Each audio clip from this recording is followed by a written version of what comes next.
ओम शांति। आज 11 तारीख के बाबा के महावाक्य हैं। आज बाबा कह रहे हैं, मोस्ट वेलवेड बाप आए हैं तुम बच्चों को विश्व का मालिक बनाने। तो तुम्हें उनकी श्रीमत पर चलना है और फूलों के बगीचे में ले चलने बाप आए हैं। तो खुशबूदार फूल बनना है।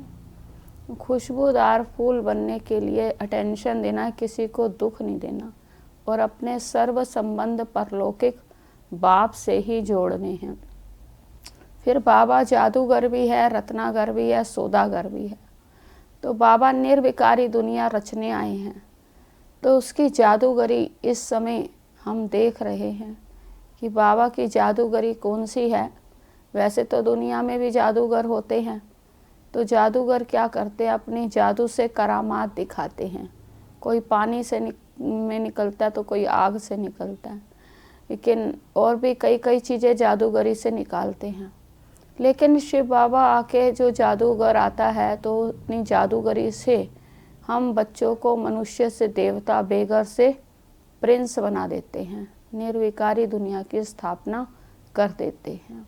तो सबसे बड़ा चैतन्य जादूगर है शिव बाबा।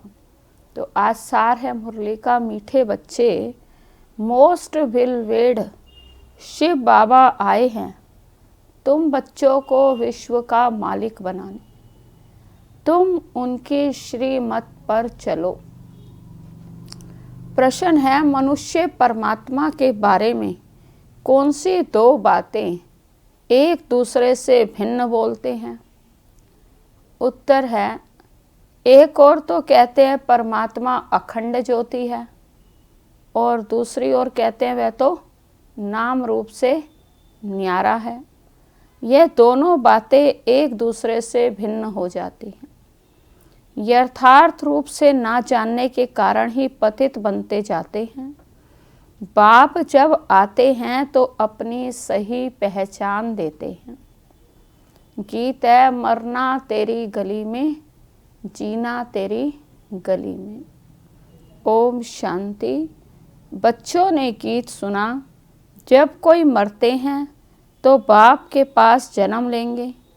कहने में यही आता है कि बाप के पास जन्म लिया, माँ का नाम नहीं लेंगे। बधाइयाँ भी बाप को ही दी जाती हैं। अभी तुम बच्चे जानते हो हम आत्माएं हैं। वह हो गई शरीर की बात। एक शरीर छोड़ फिर दूसरे के पास जाते हैं। तुमने 84 जन्मों में 84 साकारी बाप किए। वास्तव में असुल में हो निराकार बाप के बच्चे। तुम आत्मा परम पिता परमात्मा के बच्चे हो। रहने वाले भी वहाँ के हो जिसको निर्वाण धाम, शांति धाम कहते हैं। असुल तुम वहाँ के रहने वाले हो। बाप भी वहाँ रहते हैं। यहाँ आकर तुम लौकिक बाप के बच्चे बनते हो तो फिर उस बाप को भूल जाते हो। सतयुग में भी तुम सुखी बन जाते हो तो उस पारलौकिक बाप को भूल जाते हो। सुख में उस बाप का कोई सिमरण नहीं करते, दुख में याद करते हैं और याद भी आत्मा करती है। जब लौकिक बाप को याद करते हैं तो बुद्धि शरीर तरफ रहती है।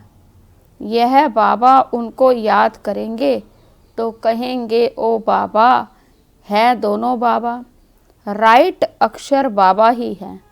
यह भी फादर, वह भी फादर। आत्मा उस रूहानी बाप को याद करती है तो बुद्धि वहाँ जाती है। यह बाप बैठ बच्चों को समझाते हैं। अभी तुम यह जानते हो बाबा आया हुआ है, हमको अपना बनाया है। बाप कहते हैं, पहले पहले हमने तुमको स्वर्ग में भेजा, तुम बहुत बहुत साहूकार थे।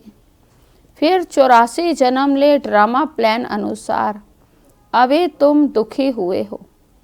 अब ड्रामा अनुसार पुरानी दुनिया खत्म होनी है। तुम्हारी आत्मा और शरीर रूपी वस्त्र सतो प्रधान थे।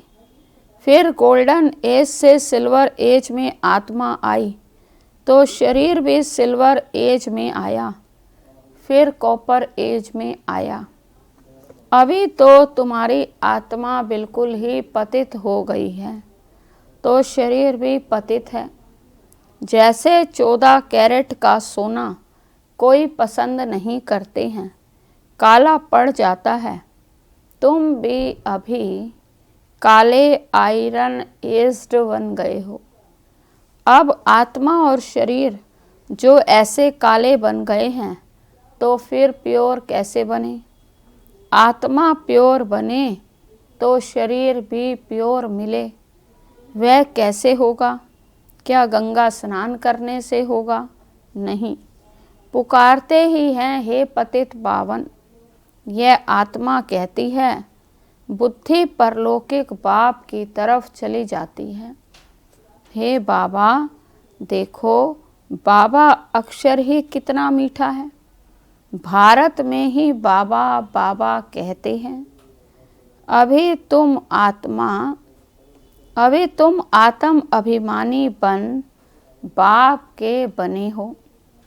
बाप कहते हैं, मैंने तुमको स्वर्ग में भेजा था, नया शरीर धारण किया था, अब तुम क्या बन गए हो? यह बातें हमेशा अंदर रहनी चाहिए। बाबा को ही याद करना चाहिए। याद भी करते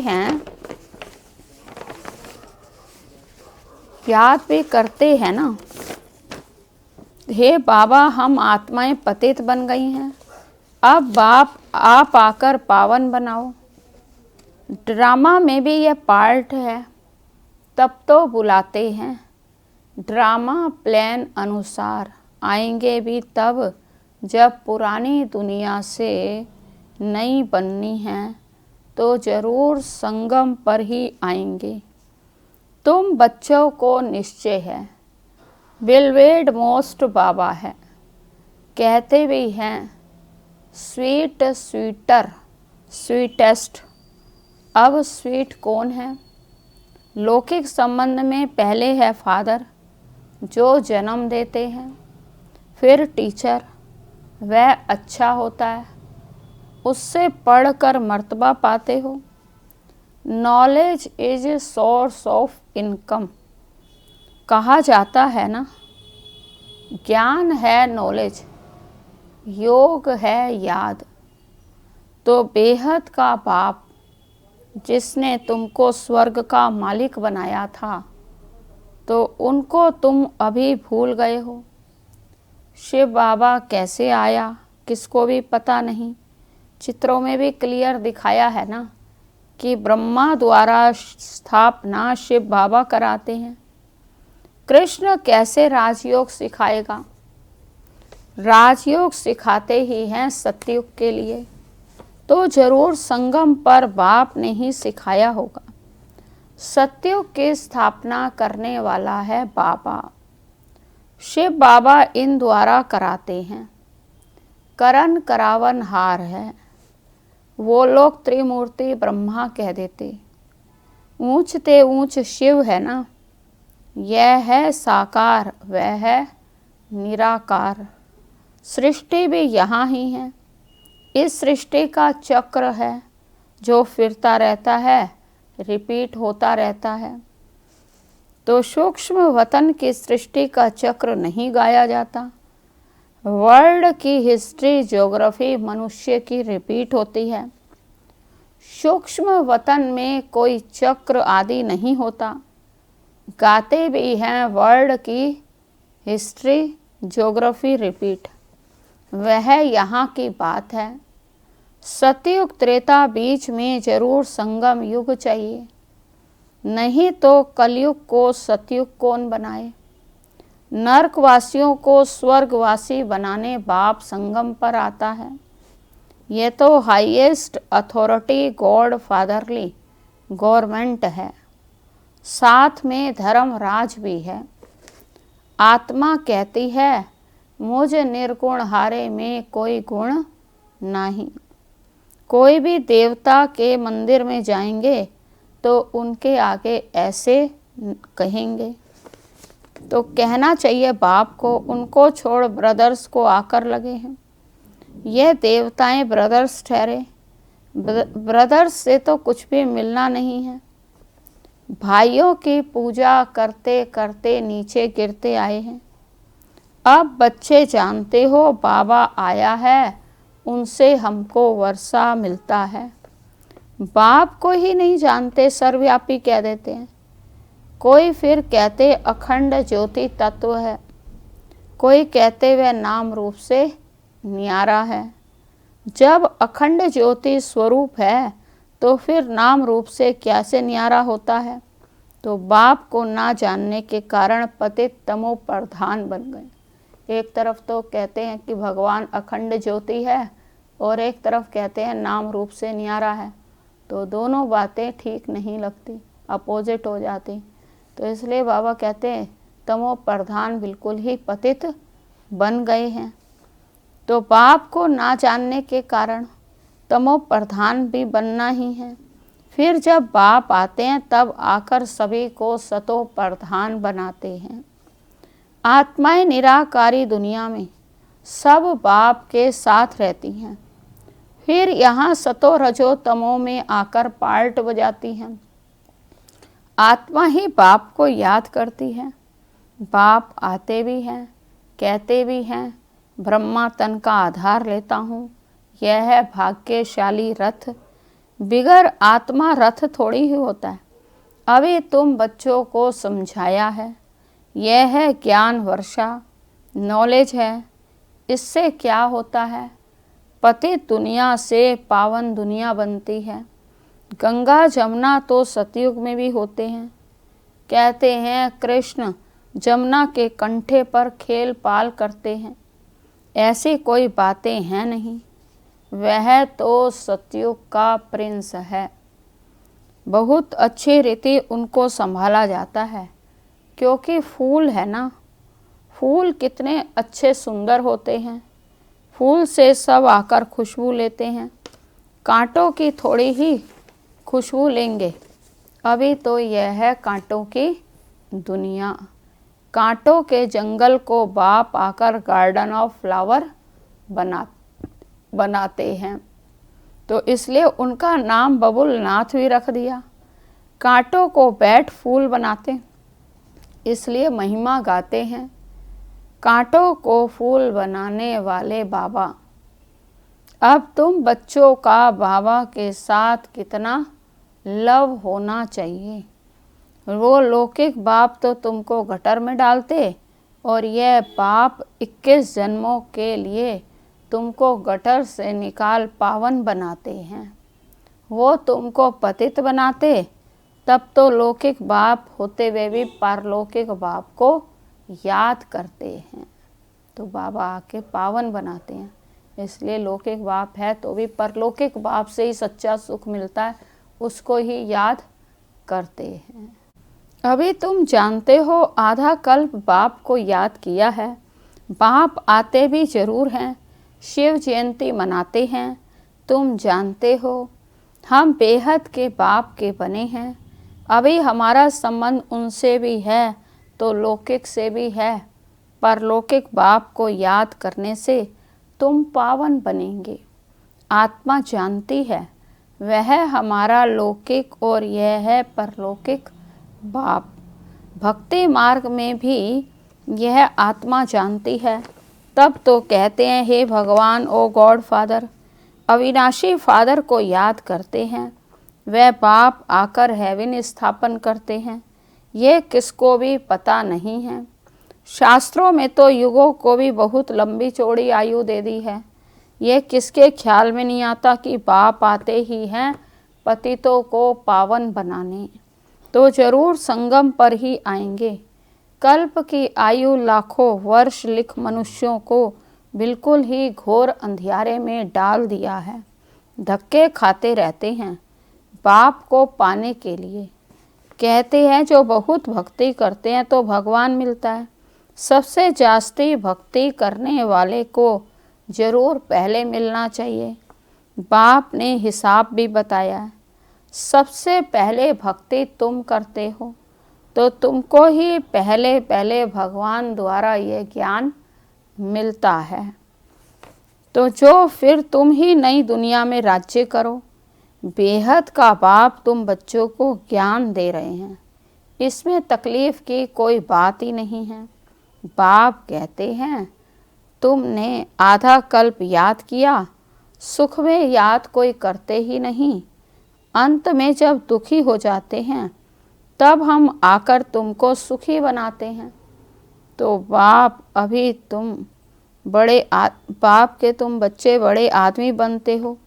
देखो चीफ मिनिस्टर, प्राइम मिनिस्टर आदि के बंगले कितने फर्स्ट क्लास होते हैं।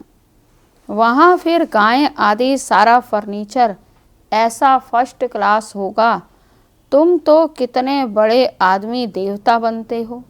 दैवी गुणों वाले देवता स्वर्ग के मालिक बनते हो। वहाँ तुम्हारे लिए महल भी हीरे जवाहरातों के होते हैं। वहाँ तुम्हारा फर्नीचर भी सोने के जड़ीत का फर्स्ट क्लास होगा। यहाँ तो झूले आदि सब बेगरी हैं, वहाँ तो फर्स्ट क्लास हीरे जवाहरातों की सब चीज़ें होंगी। यह है रुद्र ज्ञान यज्ञ। शिव को रुद्र भी कहते हैं। जब भक्ति पूरी होती है तो फिर भगवान रुद्र यज्ञ रचते हैं। सतयुग में यज्ञ अथवा भक्ति की कोई बात ही नहीं होती। इस समय ही बाप यह अविनाशी रुद्र ज्ञान यज्ञ रचते हैं, जिसका फिर बाद में गायन चलता है। भक्ति सदैव तो नहीं चलती रहेगी।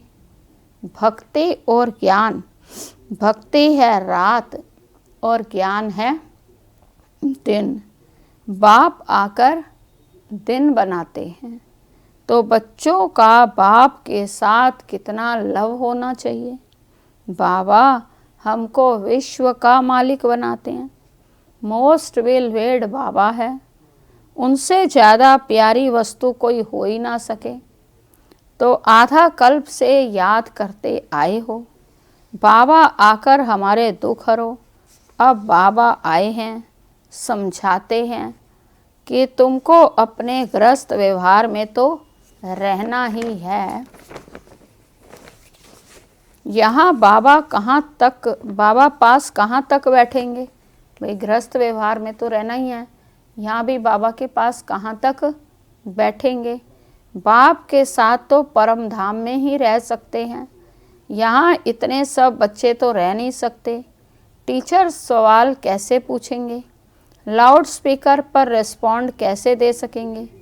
इसलिए थोड़े थोड़े स्टूडेंट को पढ़ाते हैं।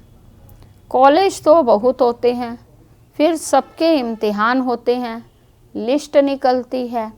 यहाँ तो एक ही बाप पढ़ाते हैं। यह भी समझाना चाहिए ना कि दुख में सिमरण सब करे, उस परलौकिक बाप का करते हैं। अब ये बाप आया हुआ है।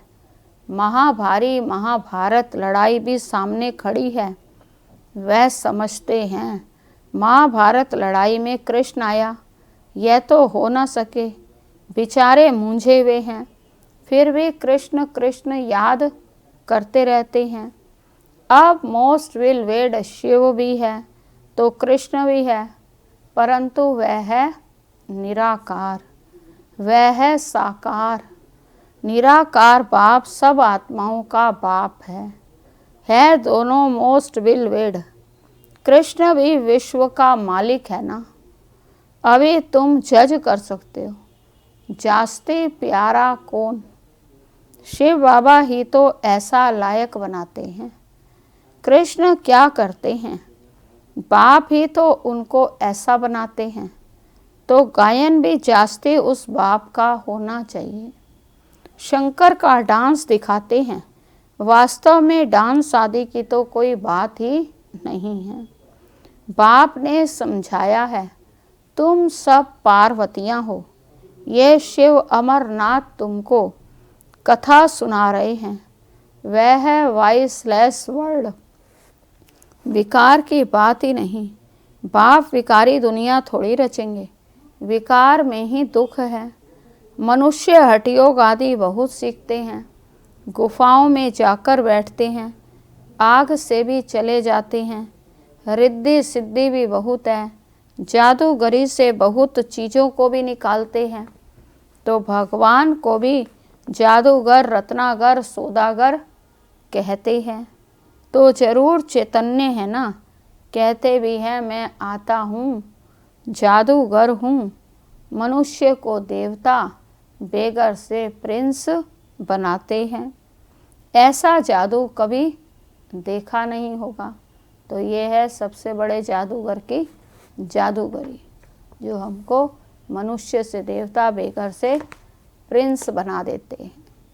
अच्छा, मीठे मीठे सिक्की लधे बच्चों प्रति, माता पिता बाप दादा का याद प्यार और गुड मॉर्निंग। रूहानी बाप की रूहानी बच्चों को नमस्ते। हम रूहानी बच्चों की रूहानी बाप को नमस्ते नमस्ते। धारणा के लिए मुख्य सार है, फूलों के बगीचे में चलना है, इसलिए खुशबूदार फूल बनना है। किसी को भी दुख नहीं देना है। एक पारलौकिक बाप से सर्व संबंध जोड़ने हैं। दूसरा पॉइंट है, शिव बाबा प्यारे से प्यारा है, उस एक को ही प्यार करना है। सुखदाता बाप को याद करना है। वरदान है, इस लोक के लगाव से मुक्त बन, अव्यक्त वतन का सैर करने वाले, उड़ता पंछी भव। इस लोक के लगाव से मुक्त बन, अव्यक्त वतन का सैर करने वाले, उड़ता पंछी भव। विस्तार है, बुद्धि रूपी विमान से अव्यक्त वतन व मूल वतन का सैर करने के लिए उड़ता पंछी बनो। बुद्धि द्वारा जब चाहो जहाँ चाहो पहुँच जाओ। यह तब होगा जब बिल्कुल इस लोक के लगाव से परे होंगे। तो ये असार संसार है। इस असार संसार से जब कोई काम नहीं, कोई प्राप्ति नहीं, तो बुद्धि द्वारा जाना भी बंद करो। यह रौरव नरक है, इसमें जाने का संकल्प और स्वप्न भी न आए। तो स्लोगन है, अपने चेहरे और चलन से सत्यता की सभ्यता का अनुभव कराना ही श्रेष्ठता है।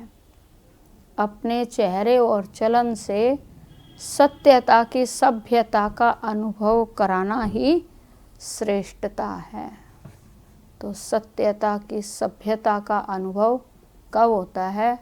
जब हम दिल की सच्चाई से बाप की श्रीमत पर चलते हैं, एक्यूरेट दिनचर्या रखते हैं, एक्यूरेट बाप के कदम पर कदम रखकर चलते हैं, बाप को फॉलो करते हैं, तो सत्यता की सभ्यता का अनुभव होता है। यही सबसे बड़ी श्रेष्ठता है। ओम शांति।